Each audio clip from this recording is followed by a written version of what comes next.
श्री शिवाय नमस्तुभ्यम। हर हर महादेव। दोस्तों, पूज्य गुरुजी ने अभी अपनी कल की शिव महापुराण की कथा में बुधवार के दिन किया जाने वाला 3 तुलसी पत्ते का एक ऐसा विशेष उपाय बताया है जो उन्होंने आज तक अपनी किसी भी कथा में नहीं बताया है। पूज्य गुरुजी ने कहा कि जब आपके हाथ तंग चल रहे हो, जब रुपये पैसे कहीं से प्राप्त ही ना हो पा रहे हो, जीवन में चारों तरफ से सिर्फ और सिर्फ परेशानियां आ गई हो, उनसे बाहर निकलने का कोई रास्ता ना दिखाई दे रहा हो, तो 14 मई 2025 बुधवार के दिन कर लेना 3 तुलसी पत्ते वाला यह उपाय होगी। हर मनोकामना पूरी मिलेगी, सभी दोषों से मुक्ति, इतना धन आएगा कि संभाले नहीं संभलेगा। माता लक्ष्मी जी और महादेव जी के आशीर्वाद से पूरे साल धन बरसता रहेगा।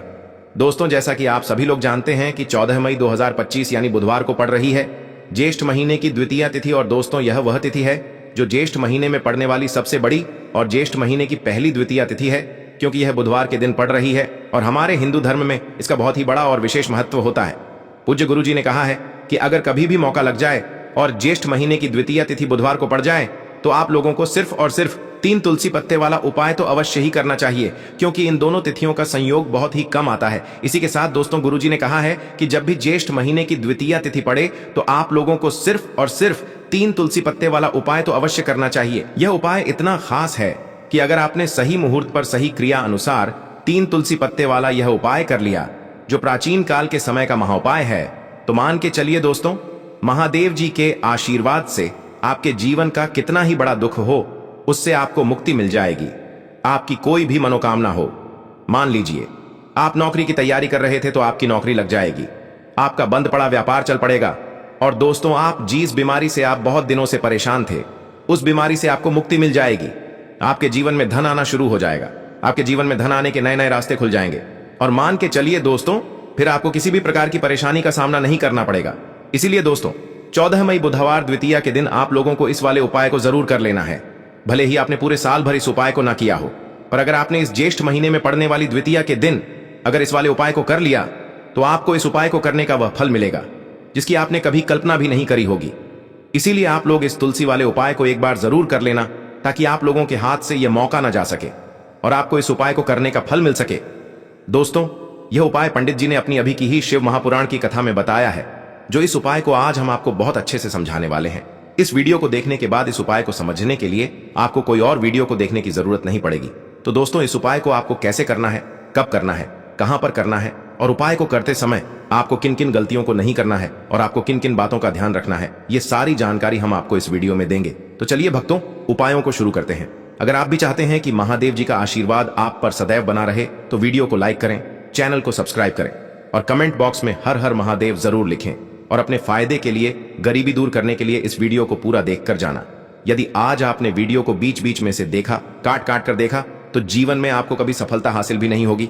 देखिए दोस्तों, ये 14 मई बुधवार द्वितीया का दिन ये इतना खास होता है, इतना महत्वपूर्ण होता है। देखा गया है कभी कभी बड़े बड़े पूजा पाठ अनुष्ठान से जो मनोकामना पूर्ण नहीं होते, वह 14 मई बुधवार के दिन एक छोटे से उपाय करने से ही आपकी मनोकामना पूर्ण हो जाती है। अब हम समझते हैं इस वाले उपाय को हमें करना किस समय है। इस 3 तुलसी पत्ते वाले उपाय को हमें इस बुधवार के दिन करना किस समय है। तो देखिए, इस उपाय को करने का जो समय है वह सुबह का समय है और शाम का समय भी है। अब देखिए, यहां पर हम मुख्य रूप से सुबह का समय नहीं बोलेंगे, क्योंकि 14 मई बुधवार द्वितीया का दिन है और इस दिन प्रदोष काल के समय का बहुत महत्व होता है। बाकी अगर सुबह के समय भी करेंगे तो भी अच्छा होगा, उसमें कोई भी दिक्कत वाली बात नहीं है। तो चलिए जानते हैं इस विशेष उपाय के बारे में। लेकिन उससे पहले एक प्रार्थना, अगर आप इस चैनल पर नए हैं तो आप इस वीडियो को लाइक करें, चैनल को सब्सक्राइब करें और कमेंट बॉक्स में आप अपनी राशि या अपना नाम जरूर डाल दें, क्योंकि हम राशि से जुड़ा भाग्य भी बताते हैं और भाग्य में चल रही परेशानियों को दूर करने के लिए वह आसान से आसान उपाय भी बताते हैं। तो चलिए अब हम अपने सबसे पहले उपाय की बात कर लेते हैं। देखिए, हम सभी के घरों में माता तुलसी का पौधा अवश्य ही होता है। तो देखिए, हमें तुलसी जी के पौधे से सबसे पहले तो 3 पत्ते तोड़ने हैं। देखो, एकादशी वाले दिन आपको तुलसी के पत्ते नहीं तोड़ने हैं। तो देखिए, तुलसी जी के आपको 3 पत्ते तोड़ लेने हैं और इन तुलसी जी के पत्तों को तोड़ने के बाद आपको एक चुटकी हल्दी भी अपने साथ में लेनी है। हल्दी के अंदर आपको जल मिलाकर के पेस्ट के रूप में तैयार करना है और इसी के साथ में आपको एक दीपक भी लेना होगा। दीपक आप मिट्टी का भी ले सकते हैं, आटे का भी ले सकते हैं, और इस दीपक में आपको शुद्ध घी डाल करके इसमें आपको लंबी रुई की बाती का प्रयोग करना है। देखिए दोस्तों, आपके पास है 3 तुलसी जी के पत्ते हैं। तो पहला जो तुलसी जी का पत्ता है, उस पर आपको सबसे पहले तो जो आपने हल्दी ली है उसकी एक बिंदी लगानी है, और पहला जो तुलसी जी का पत्ता है आपके घर में भगवान विष्णु का चाहे कोई सा भी स्वरूप हो, चाहे लड्डू गोपाल जी का स्वरूप हो, या फिर भगवान कृष्ण की आपके मंदिर में प्रतिमा हो, या फिर भगवान श्री राम की प्रतिमाएं, उनके सामने आपको पहला तुलसी जी का पत्ता अर्पित करना है। अब देखिए दोस्तों, आपके पास जो 2 तुलसी जी के पत्ते हैं और आपके पास जो एक दीपक है, इन्हें आपको लेकर के पहुंचना है अपने ही घर में तुलसी जी के पौधे के पास में। देखिए, सबसे पहले तो आपके पास जो 2 तुलसी जी के पत्ते हैं, उन पर भी आपको हल्दी की एक एक बिंदी लगानी है और उन दोनों ही तुलसी जी के पत्तों को आपको अपने घर में तुलसी जी के पौधे के वहां पर ही अर्पित कर देने हैं। और इस प्रकार से यह दोनों पत्ते भी तुलसी जी के पौधे के पास में अर्पित करने के बाद अंत में जो आपके पास एक लंबी बाती का दीपक है, इसे आपको तुलसी जी के पौधे के पास में ही प्रज्वलित कर देना है। जो भी व्यक्ति अपने ही घर पर इस प्रकार से तुलसी जी के 3 पत्तों का यह उपाय कर लेता है, तो उसका परिवार हमेशा खुश रहता है, उसके परिवार में कभी भी कोई भी संकट उत्पन्न नहीं होता है, और यदि आपके घर में जो भी गृह क्लेश है वह भी समाप्त होते हैं। तो इस प्रकार से यह सुंदर सा उपाय करना है। अब बात करते हैं अगले उपाय की। देखो, यदि आपके जीवन में आर्थिक संकट बहुत अधिक हो रहे हैं, धन की समस्या लगातार जीवन में बनी हुई है, एक एक रुपयों को प्राप्त करने के लिए आपको बहुत अधिक मेहनत कर रहे हैं, तो आज रात्रि में सोने से पहले आपको यह एक चमत्कारी दीपक का उपाय अवश्य करना है। या फिर यदि आपका जो व्यापार है, बिजनेस है, दुकान है, वह अच्छे से नहीं चल पा रही है, तो आज रात्रि में इस विशेष दीपक का उपाय आपको अवश्य करना चाहिए। देखो दोस्तों, दीपक हमारे घर में सभी नकारात्मक शक्ति को बाहर करता है। यह उपाय आपको साल में केवल एक बार करने का ही मौका मिलता है। देखिए, इस उपाय के लिए आपको तुलसी जी की जो सूखी लकड़ी होती है उसे ले लेना है। देखिए दोस्तों, यदि आपके पास पुरानी तुलसी जी की लकड़ी है तो उसे आप ले सकते हैं, और यदि आपके घर में तुलसी जी जो लकड़ी है वह सूखी हुई है तो उसकी लकड़ी आप तोड़ करके इस्तेमाल कर सकते हैं। लेकिन आपको ध्यान रखना है कि सूर्यास्त से पहले पहले ही आपको यह जो तुलसी जी की लकड़ी है, इससे अवश्य ही तोड़ लेना है। तो इस उपाय के लिए आपको सबसे पहले तो एक मिट्टी का दीपक लेना होगा, चाहे तो आटे का दीपक भी ले सके, क्योंकि आटे का दीपक सभी दीपक में सर्वोत्तम माना गया है। इस दीपक के अंदर आपको शुद्ध घी का प्रयोग करना होगा, और इससे दीपक के अंदर आपने जो तुलसी जी की लकड़ी ली है उसे भी रख देना है। लेकिन ये जो तुलसी जी की लकड़ी है, इसमें आपको चारों तरफ अच्छे से घी लगा लेना है। देखिए, गुरुजी ने बताया है कि जो तुलसी जी की लकड़ी है, यदि आप उपाय करते हैं और बहुत ही शीघ्रता से जल जाती है, तो इसके लिए आपको एक कार्य करना है। आपको थोड़ी सी रुई ले लेनी है और उस रुई को आपने जो तुलसी जी की लकड़ी ली है उस पर अच्छे से चारों तरफ लपेट देनी है। तुलसी जी की लकड़ी के ऊपर रुई लपेटने के बाद इसे आपको पूरा घी के अंदर डुबो लेना है। अब इसे आपको बाती के रूप में प्रयोग करना है। अब दोस्तों, इस दीपक को आपको प्रज्वलित कहाँ करना है? तो इस दीपक को आपको या तो भगवान विष्णु के सामने प्रज्वलित करना होगा, या फिर आपको भगवान श्री राम के सामने प्रज्वलित करना होगा, या फिर भगवान कृष्ण के सामने, यानी कि भगवान विष्णु के जो भी अवतार हैं उनके सामने आप ये दीपक प्रज्वलित कर सकते हैं। या फिर आप इस दीपक को माता तुलसी जी के सामने भी प्रज्वलित कर सकते हैं। पूज्य गुरु जी ने बताया है कि जो भी व्यक्ति इस प्रकार से तुलसी जी की डंडी से यह दीपदान कर देता है, उसके जीवन में कभी भी धन की समस्या नहीं होती है। इसीलिए आपको यह पूरे साल में केवल एक बार ही मौका मिलता है। इस उपाय को करके देखना, आपकी सभी इच्छाएं जरूर पूर्ण होंगी। यह जो उपाय है रात्रि में सोने से पहले करना है। यह उपाय आपके लिए सर्वश्रेष्ठ होने वाला है। देखिए, इस उपाय के लिए आपको मात्र 5 हरे मूंग के दाने ले लेना है। देखिए, तिथि है और ये बुधवार के दिन पड़ रही है, इसीलिए आपको 5 हरे मूंग के दाने लेना है। हरे मूंग के दाने आपको साबुत लेने हैं, खंडित नहीं होने चाहिए। इस बात का ध्यान रखें। और इसी के साथ में आपको एक तांबे के पात्र के अंदर अपने घर से शुद्ध जल ले लेना है। अब दोस्तों, इन सभी सामग्रियों को लेकर के आपको सीधे पहुंच जाना है भगवान शिव के मंदिर में। देखिए, इस उपाय को भी आप सुबह भी कर सकते हैं और शाम के समय में भी कर सकते हैं।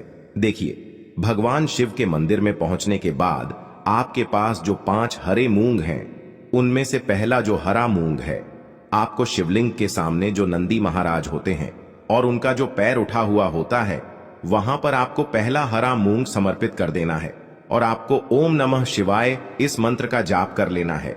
फिर आपको दूसरा हरा मूंग लेना है और शिवलिंग पर जो श्री गणेश जी वाला स्थान होता है, वहां पर आपको यह दूसरा हरा मूंग समर्पित कर देना है। यानी कि शिवलिंग के सीधे तरफ आपको यह दूसरा हरा मूंग समर्पित करना है और फिर आपको ओम नमः शिवाय या फिर श्री गणेशाय नम इस मंत्र का जाप कर लेना है। तीसरा हरा मूंग का दान आपको भगवान शिव की सबसे प्रिय पुत्री माता अशोक सुंदरी वाले स्थान पर समर्पित करना होगा। शिवलिंग की जो जलाधारी होती है, जहां से जल बह करके आता है, उसी जलाधारी के बीच में जो कहीं कहीं उठी हुई लाइन होती है सांप की आकृति के रूप में, वहीं पर आपको तीसरा हरा मूंग समर्पित करना है। और फिर आपको ओम नमः शिवाय इस मंत्र का जाप कर लेना है। अब दोस्तों, चौथा जो हरा मूंग है उसे आपको भगवान कार्तिकेय जी का जो स्थान होता है शिवलिंग पर, वहां पर आपको ये चौथा हरा मूंग का दाना समर्पित कर देना है और आपको ओम नमः शिवाय इस मंत्र का जाप कर लेना है। अब दोस्तों, आपके पास जो पांचवा और अंतिम हरा मूंग बचा हुआ है उससे जल के पात्र के अंदर डाल देना है और इस हरे मूंग से युक्त जल से आपको भगवान शिव के शिवलिंग का अभिषेक कर देना है। जल आपको बिल्कुल धीरे धीरे समर्पित करते जाना है और लगातार आपको शिव महापुराण के मूल मंत्र श्री शिवाय नमस्तुभ्यम इस मंत्र का जाप करते रहना है। फिर आपको शिवलिंग के सामने बैठकर, यदि आप अपने बच्चों के लिए ये उपाय कर रहे हैं, यदि आप अपने बच्चों की बुद्धि, ज्ञान और विवेक के लिए उपाय कर रहे हैं, तो उसके लिए आपको प्रार्थना कर लेनी है, या फिर व्यापार में वृद्धि करने के लिए ये उपाय कर रहे हैं तो उसकी कामना करते हुए आपको प्रार्थना कर लेनी है, या फिर अपनी नौकरी के लिए कर रहे हैं, या फिर अपने इंटरव्यू के लिए, या फिर धन की प्राप्ति के लिए कर रहे हैं। जिस भी कामना के लिए आप उपाय कर रहे हैं उसे परिपूर्ण करने के लिए आपको महादेव से प्रार्थना कर लेनी है और फिर आपको वापस अपने घर आ जाना है। पूज्य गुरु जी ने कहा है कि जो भी व्यक्ति इस उपाय को कर लेता है तो यकीन मानिए आपके जीवन की जो सारे संकट, कष्ट और बाधाएं ही वो सभी समाप्त होंगे। आप दोस्तों, हम जान लेते हैं चौथे चमत्कारी उपाय के बारे में, लेकिन ये उपाय विशेषकर उन लोगों को करना है जिनका व्यापार बिल्कुल भी ढंग से नहीं चल पा रहा है, या फिर जिनके घर में धन की परेशानी बहुत अधिक है, साथ ही साथ जिनका जो बुध ग्रह है वह कमजोर अवस्था में है, तो उन्हें यह उपाय करना चाहिए। बुध ग्रह को मजबूत करने के लिए आपको विशेषकर ये उपाय करना है। देखिए, इस उपाय के लिए आपको मात्र एक प्यारे सी बेलपत्र लेनी होगी। बेलपत्र जो है वह कहीं से भी खंडित नहीं होनी चाहिए। बेलपत्र यदि आपको प्राप्त नहीं हो पाती है तो आप भगवान शिव के शिवलिंग पर चढ़ी हुई बेलपत्र को पुण्य शुद्ध जल से धोकर के उपयोग कर सकते हैं। इसी के साथ में आपको मात्र एक हरा मूंग लेना है। हरा मूंग भी आपको साबुत लेना है, खंडित नहीं होना चाहिए। और इसी के साथ में आपको एक तांबे के पात्र के अंदर शुद्ध जल लेना होगा। अब देखिए, यह तीनों सामग्री लेकर के आपको सीधे पहुंचना होगा भगवान शिव के मंदिर में। यह उपाय आप सुबह से लेकर के शाम तक किसी भी समय कर सकते हैं। देखिए, सबसे पहले तो आपके पास जो एक बेलपत्र है उससे आपकी जो भी कामना है, चाहे व्यापार से जुड़ी हो, बुद्धि ज्ञान विवेक की प्राप्ति के लिए हो, आपके घर में सुख शांति को लेकर आपकी कोई काम न हो, जो भी आपकी कामना है उन्हें आपको बोलना है। और यह जो एक बेल पत्र है, सबसे पहले तो आपको माता अशोक सुंदरी वाले स्थान पर समर्पित कर देनी है। देखें, बेल पत्र की चिकनी साइड शिवलिंग से स्पर्श रहेंगी और इसकी जो डंडी है वो आपको जलाधारी की ओर रखनी है। इस प्रकार से आपको यह जो बेल पत्र है इससे माता अशोक सुंदरी वाले स्थान पर समर्पित कर देना है। अब दोस्तों, आपके पास जो एक हरा मूंग का दाना है उससे आपको आपकी जो भी कामना है उसे बोलते हुए उस हरे मूंग दाने को आपको उसे जलपात्र के अंदर डाल देना है। अब दोस्तों, ये जो हरा मूंग युक्त जल है इसे आपको समर्पित करना है। आपकी जो भी कामना है, चाहे आपका जो व्यापार है वह अच्छे से नहीं चल पा रहा है, तो इस प्रकार से आपको कामना करनी है। और यह जो हरी मूंग से युक्त जल, इसमें से थोड़ा सा जल सबसे पहले तो आपको भगवान श्री गणेश जी वाला स्थान पर समर्पित करना है। फिर थोड़ा सा जल आपको माता अशोक सुंदरी वाले स्थान पर समर्पित करना है। और फिर जो अंत में थोड़ा सा जल और बचेगा उसे पूरा आपको भगवान शिव के शिवलिंग पर धीरे धीरे अर्पित कर देना है, श्री शिवाय नमस्तुभ्यम इस मंत्र का जाप करते हुए। तो इस प्रकार से आपको थोड़ा थोड़ा जल समर्पित करना है। थोड़ा सा जल आपको भगवान गणेश जी वाले स्थान पर, फिर माता अशोक सुंदरी वाले स्थान पर, फिर अंत में भगवान शिव के शिवलिंग पर अर्पित कर देना है। आपकी जो भी समस्या होगी वह विघ्नहर्ता आपकी समस्या को समाप्त जरूर करेंगे। अब हम बात कर लेते हैं तीसरे उपाय की। के लिए आपको लेना है 11 चावल के दाने। गुरु जी ने कहा है चावल के दाने खंडित नहीं लेने हैं, बिल्कुल साबुत होने चाहिए। उसके साथ में आपको लेना है एक बेलपत्र। बेलपत्र का भी एक नियम है, अगर आपके पास बेलपत्र नहीं है तो आप शिवलिंग से उठाकर उसको पुनः शुद्ध जल से धोकर इस्तेमाल कर सकते हैं। इस प्रकार आपको बेलपत्र लेना है। इसके बाद आपको एक लोटा जल लेना है। अब ये सब सामग्री लेकर आपको जाना है महादेव के मंदिर में। देखो, अब आपको उत्तर साइड में खड़े हो जाना है और सबसे पहले आपको एक बेलपत्र अपने हाथ पर और 11 चावल दाने रखकर शिवलिंग के ऊपर अपना नाम और गोत्र बोलते हुए समर्पित कर देना है और ओम नमः शिवाय श्री शिवाय नमस्तुभ्यं का लगातार जाप करना है। अब आपको जो एक लोटा जल साथ में लेकर आए थे उसे धीरे धीरे बेलपत्र और चावल दाने के ठीक ऊपर आपको समर्पित करते जाना है और शिव पुराण के मूल मंत्र श्री शिवाय नमस्तुभ्यं का 11 बार जाप करना है और अपनी मनोकामना बोलते जाना है। देखो, बस छोटा सा उपाय करना है, देखना एक दिन आपके सब काम बनने लग जाएंगे। गुरुजी का बहुत ही विशेष उपाय है। चलते हैं तीसरे उपाय की तरफ। को लेना है एक गोल बाती का दीपक। आप चाहें तो मिट्टी का ले सकते हैं या फिर घर से शुद्ध आटा मढ़कर उसका दीपक आप तैयार कर सकते हैं। इसके बाद आपको लेना है शुद्ध गाय का घी। अगर वो नहीं है तो कोई भी देसी घी इस्तेमाल कर सकते हैं जिससे आपको दीपक प्रज्वलित करना है। देखो, अब ये सब सामग्री लेकर आपको जाना है प्रदोष काल में आपके घर पर तुलसी जी के घेरे के पास में। देखो, ये उपाय तो आपको अवश्य करना है। देखो, वहां पहुंचकर सबसे पहले वो दीपक आपको प्रज्वलित कर देना है और ओम नमो भगवते वासुदेवाय नमः का 11 बार जाप करना है। उसके बाद आपको अपने सीधे हाथ में थोड़ी हल्दी लेकर उस दीपक में अपना नाम और गोत्र बोलते हुए डाल देना है। उसके बाद माता लक्ष्मी से आपको प्रार्थना करना है कि हे महालक्ष्मी, हमारी सभी दुख तकलीफों को दूर करो। हे महादेव, हमारे सब दुख कष्टों को खत्म करो। इस भावना से आपको ये उपाय करना है। के लिए आपको लेना है 11 चावल के दाने। गुरुजी ने कहा है चावल के दाने खंडित नहीं लेने हैं, बिल्कुल साबुत होने चाहिए। उसके साथ में आपको लेना है एक बेलपत्र। बेलपत्र का भी एक नियम है, अगर आपके पास बेलपत्र नहीं है तो आप शिवलिंग से उठाकर उसको पुनः शुद्ध जल से धोकर इस्तेमाल कर सकते हैं। इस प्रकार आपको बेलपत्र लेना है। इसके बाद आपको एक लोटा जल लेना है। अब ये सब सामग्री लेकर आपको जाना है महादेव के मंदिर में। देखो, अब आपको उत्तर साइड में खड़े हो जाना है और सबसे पहले आपको एक बेलपत्र अपने हाथ पर और 11 चावल दाने रखकर शिवलिंग के ऊपर अपना नाम और गोत्र बोलते हुए समर्पित कर देना है और ओम नमः शिवाय श्री शिवाय नमस्तुभ्यं का लगातार जाप करना है। अब आपको जो एक लोटा जल साथ में लेकर आए थे उसे धीरे धीरे बेलपत्र और चावल दाने के ठीक ऊपर आपको समर्पित करते जाना है और शिव पुराण के मूल मंत्र श्री शिवाय नमस्तुभ्यं का 11 बार जाप करना है और अपनी मनोकामना बोलते जाना है। देखो, बस छोटा सा उपाय करना है, देखना एक दिन आपके सब काम बनने लग जाएंगे। गुरुजी का बहुत ही विशेष उपाय है।